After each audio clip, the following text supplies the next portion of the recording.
Bonjour, à nouveau Jérémy Matra. Donc on se retrouve toujours à proximité de ce monument historique, toujours sur les bords de Loire, où derrière moi vous pouvez trouver donc le bateau traditionnel des bords de Loire, qu'on appelle donc la Toue. Il y a également donc là où vous voyez une voile avec une cabane, ce qu'on appelle donc une toue cabanée.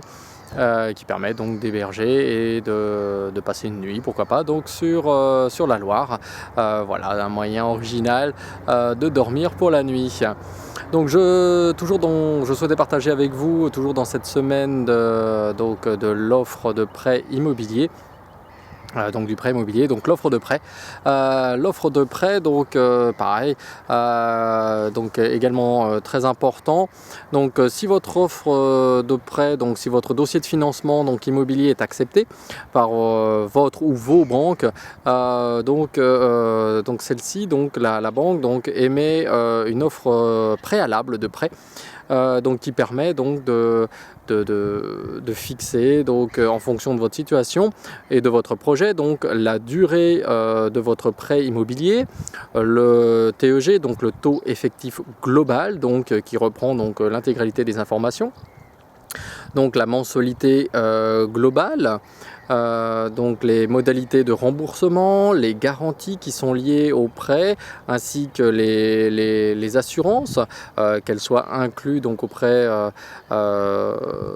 qu'elles soient prises, donc que vous ayez prises ces assurances donc auprès de l'établissement financier ou une assurance externe qui est souvent moins chère, donc à vérifier.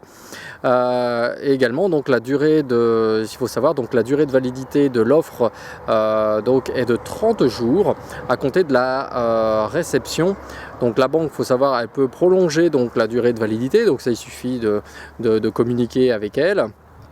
Donc vous bénéficiez également d'un délai de réflexion et de rétractation de 10 jours minimum, donc à compter de la réception de l'offre, généralement en recommandé, avec accusé de réception. Donc vous devez respecter ce délai avant de vous engager et donc de retourner tous les documents dûment datés, signés, paraphés à l'établissement financier par courrier, donc sachant que c'est le cachet de la poste qui fait foi.